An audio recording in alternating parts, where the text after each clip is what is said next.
Oswald, the CIA, and Mexico City.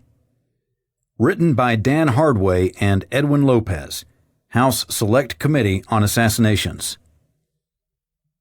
This version has gone through 3 rounds of declassification. It was originally released by the CIA in 1993. The remaining redactions were reviewed by the John F. Kennedy Assassination Records Review Board in November 1995 and again in October 1996. Publisher's note: redactions in the following text are read into this recording as redacted. End note. Section 1. Introduction. A. Issues addressed. The House Select Committee on Assassinations investigation into Lee Harvey Oswald's activities in Mexico City has been directed at answering the following questions. 1. Did Lee Harvey Oswald visit the Soviet and Cuban consulates or embassies in Mexico City? 2. In addition to the visits which may have been made to the embassies, what were Lee Harvey Oswald's activities while he was in Mexico City? 3. Was Lee Harvey Oswald alone in Mexico City? If not, who were his associates and what were their activities? 4. Did the Central Intelligence Agency maintain any surveillance operation aimed at the Cuban and Soviet diplomatic missions in Mexico City? If so, what kind? 5. What information, if any, about Oswald's stay in Mexico was known by the CIA Mexico City station prior to the assassination, and what was the source of that information? 6. Was the information, if any, in the possession of the CIA Mexico City station reported to the CIA headquarters accurately and expeditiously prior to the assassination? 7. Was the information in the possession of the CIA Mexico City station reported to the CIA headquarters accurately and expeditiously after the assassination? 8. Was the information developed by the CIA in Mexico City communicated to the Warren Commission in an accurate and expeditious manner? 9. Did the CIA photo surveillance of the Cuban and Soviet diplomatic compounds in Mexico City, if such photo surveillance existed, obtain a photograph of Lee Harvey Oswald? If so, what became of that photograph? B. Differences between the Warren Commission investigation of Lee Harvey Oswald's activities in Mexico City and the House Select Committee on Assassinations investigation. The approach taken by this committee's investigation differs from that of the Warren Commission primarily in terms of scope. The Warren Commission and the investigative agencies at its disposal went to great lengths to establish Oswald's travel to and from Mexico, but devoted minimal effort to evaluating Oswald's contacts with the Cuban and Soviet consulates. It is the conclusion of this committee that the Warren Commission correctly established that Oswald had traveled to Mexico City. Hence, this committee has chosen not to reinvestigate Oswald's travel to and from Mexico City. Instead, the committee's approach has been to focus narrowly on Oswald's contacts with the Soviet and Cuban diplomatic missions in Mexico City and on evidence that was not available to the Warren Commission that could possibly shed light on Oswald's activities in Mexico City outside of the Soviet and Cuban installations. The Warren Commission limited its discussion of Oswald's contacts with the Soviet and Cuban diplomatic missions to information obtained from Sylvia Duran and the Cuban government. Footnote: see Warren Report, pages 299 through 304, 733 through 736. In support of its account of Oswald's contacts with the Soviet and Cuban diplomatic missions, the Warren Commission published the following as exhibits. 1. A note from the Cuban Ministry of Foreign Affairs to the Swiss ambassador in Cuba, Commission Exhibit 2445. 2. Lee Harvey Oswald's visa application and the Ministry of Foreign Affairs of the Republic of Cuba's letter denying the visa, Commission Exhibit 2564. 3. Letterhead memorandum to J. Lee Rankin from Richard Helms, Re. technical examination of photographs of Lee Harvey Oswald's application for a Cuban visa, Commission Exhibit 3127. 4. The pages of Lee Harvey Oswald's notebook with the telephone numbers of the Cuban consulate, the Soviet consulate, and the Soviet military attaché's office, Commission Exhibit 2121. 5. A letter dated November 9, 1963, from Lee Harvey Oswald to the Soviet Embassy in Washington, D.C., Commission Exhibit 15. 6. A letter from J. Edgar Hoover to the Warren Commission listing the contents of the Federal Bureau of Investigation's file holdings on Lee Harvey Oswald prior to the assassination, Commission Exhibit 834. This document listed a Central Intelligence Agency release dated October 9, 1963, that reported Oswald's contact with the Soviet Embassy in Mexico City. 7. A memorandum dated May 14, 1964, to the United States Embassy in Mexico City from the Ministry of Foreign Affairs for Mexico, Commission Exhibit 2120. 8. A memorandum dated June 9, 1964, from the Ministry of Foreign Affairs of Mexico to the United States Embassy in Mexico City, Commission Exhibit 2123. 9. A letterhead memorandum to J. Lee Rankin from Richard Helms, re. Hours of Work at the Cuban and Soviet Consulates, Commission Exhibit 2568. End footnote. At one point in the report, the Commission referred to other information. Quote, by far, the most important confirmation of Senora Duran's testimony, however, has been supplied by confidential sources of extremely high reliability available to the United States in Mexico. The information from these sources establishes that her testimony was truthful and accurate in all material respects. The identities of these sources cannot be disclosed without destroying their future usefulness to the United States. End quote. The Warren Commission did not print anything in the 26 volumes of evidence to support its statements that Sylvia Duran's testimony was confirmed by confidential sources of extremely high reliability. In an attempt to answer the questions posed by Lee Harvey Oswald's visit to Mexico City in September and October of 1963, the House Select Committee on Assassinations has pursued the following investigative procedure. 1. Conducted extensive interviews, depositions, and executive session hearings involving Central Intelligence Agency personnel. 2. Interviewed Cuban citizens who could have knowledge of Oswald's sojourn in Mexico. 3. Interviewed Mexican citizens who could have knowledge of Oswald's activities and associations while he was in Mexico. 4. Conducted an extensive review of the files of the Central Intelligence Agency and the Federal Bureau of Investigation that pertain to Oswald and Mexico City. C. Conclusions. 1. Someone who identified himself as Lee Harvey Oswald called the Soviet consulate on 1st of October 1963. This individual indicated that he had visited the Soviet consulate at least once. Other evidence from the CIA wiretaps and witness testimony indicates that the individual visited the Soviet and Cuban consulates on 5 or 6 different occasions.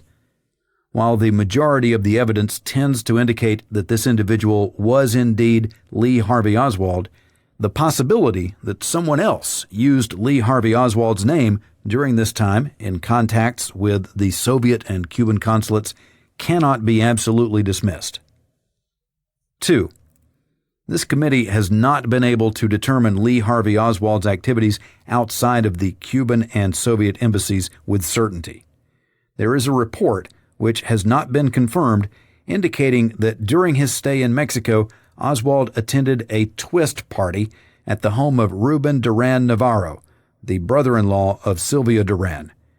There is also unconfirmed evidence which, if true, would indicate that Oswald spent one night and parts of 2 days with a group of pro-Castro students from the University of Mexico.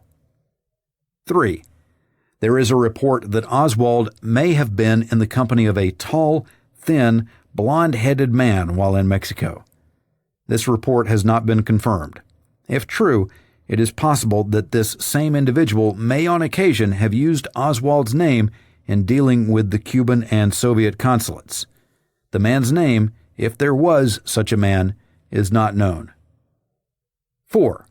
On the dates that Oswald was in Mexico, the CIA had photographic surveillance operations which covered entrances to the Soviet embassy and the Cuban embassy and consulate. The CIA also had electronic surveillance on telephones in the Soviet consulate and military attaché's office and Cuban diplomatic compounds. The telephone at the Cuban consulate was not subject to that surveillance. 5. The CIA's Mexico City station definitely knew of Oswald's contacts with both the Soviet and Cuban diplomatic compounds and of his desire to obtain an in-transit visa for travel to Russia via Cuba. The source of this information was the electronic surveillance on the Soviet consulate and Soviet military attaché's office. 6. All information in the possession of the CIA Mexico City station was not reported to CIA headquarters in an accurate and expeditious manner prior to the assassination. 7. With the exception of a few possibly benign irregularities and considering the possibility that not all of the information available to the station has been provided to this committee, the information in the possession of the CIA Mexico station was reported in an accurate and expeditious manner after the assassination to headquarters. 8. With the exception of those areas that involved sensitive sources and methods, such as the information pertaining to the electronic and photographic surveillance of the Soviet and Cuban diplomatic compounds, information developed by the CIA in Mexico was generally relayed to the Warren Commission in an accurate and expeditious manner. 9. It is the conclusion of this committee that the CIA's photo surveillance operations in Mexico City probably obtained a photograph of Lee Harvey Oswald entering either or both the Soviet and Cuban consulates. The CIA denies that such a photograph exists, hence the disposition of this photograph is unknown. 10. The CIA telephone surveillance on the Soviet embassy taped several calls of a man using the name Lee Oswald. These tapes were retained for a routine 2-week period and were most likely erased shortly after 16th of October 1963. These tapes were probably in existence at the time of the assassination. 11. The committee is aware of the allegations that Silvia Tirado de Duran may have been an intelligence agent for either the Cubans, Mexicans, or Americans. Miss Duran was probably never employed by Cuban intelligence. While there is no direct evidence on the question other than Miss Duran's denial, the committee believes that the circumstantial evidence that tends to indicate that Miss Duran had a relationship of some type with either Mexican or American intelligence is of such a nature that the possibility cannot be dismissed. D. Structure and relevancy.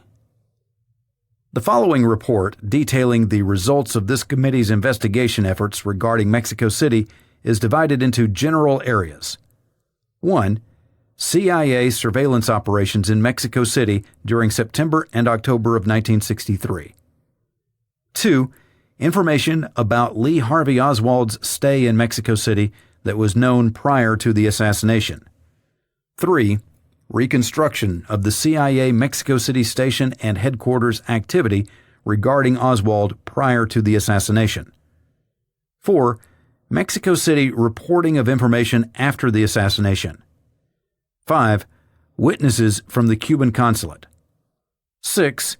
Investigation of related information that was not available to the Warren Commission. And 7. Reconstruction of Oswald's activities in Mexico City. The reader should be advised at the outset that the first section following is technical in nature and may not appear directly relevant at first blush, but the report is cumulative in nature. The specific, detailed analyses of the standard operating procedures in the first section are necessary to and form a partial basis for the reconstruction of the Mexico City station's handling of the Oswald case. There are many gaps left by the documentary and testimonial evidence concerning the manner in which the CIA's Mexico City station and headquarters reacted to Oswald's presence in Mexico City. A knowledge of the way in which the Mexico City station operated and the procedures involved in those surveillance operations which detected Oswald is valuable in filling the gaps of the specific case which is the subject of this report. Glossary of terms used in report. Agent, a person who knowingly works for the CIA on a contract or job basis. Asset, a general term for persons, not officers, used by the CIA. For example, both agents and sources are assets. An asset is anyone used in an operation or project, whether or not that is aware that he is being used. Case officer, see operations officer. Coverage, surveillance. Cryptonym, a series of letters used by the CIA to identify someone or something while protecting that person or thing's true identity. All the letters in a cryptonym are capitalized. The first two letters are assigned by the subject matter or locale to which the person or thing belongs. The rest of the cryptonym is randomly assigned. See limited, for example. The LI designates that the project was located in Mexico. Chronological file, a folder in which material is stored in chronological order, usually used for production or communications type material.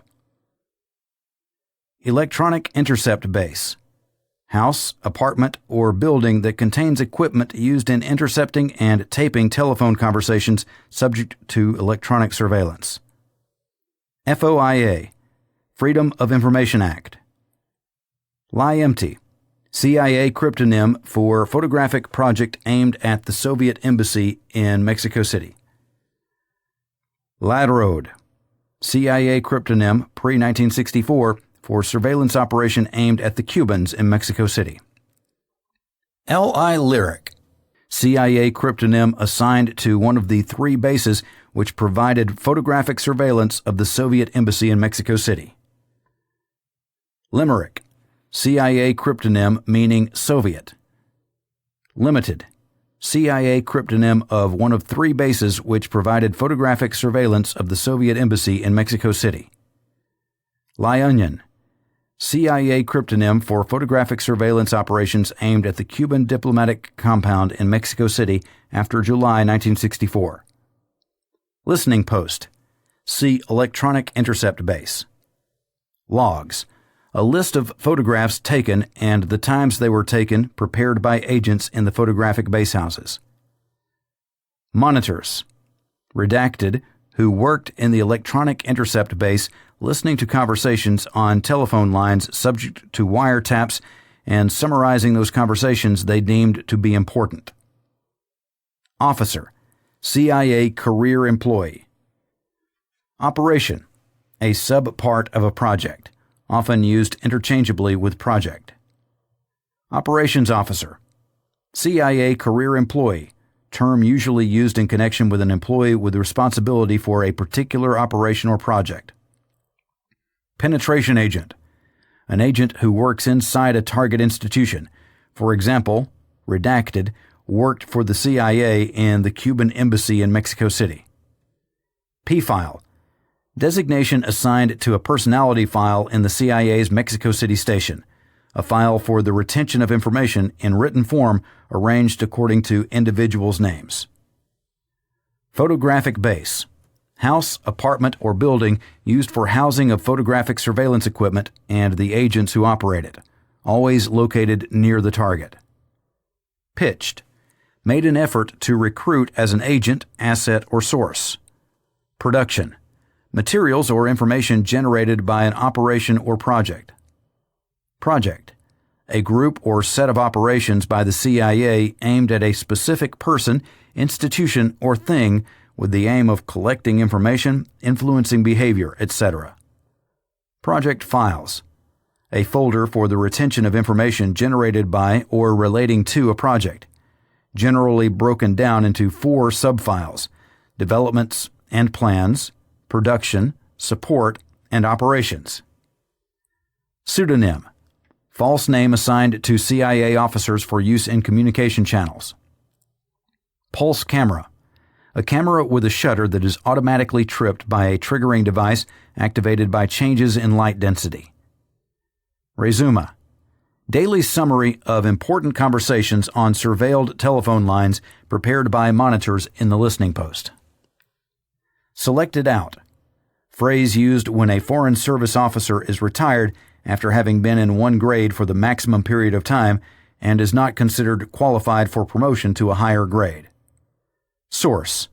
A person who either wittingly or unwittingly provides information to the CIA. Station. A CIA overseas installation.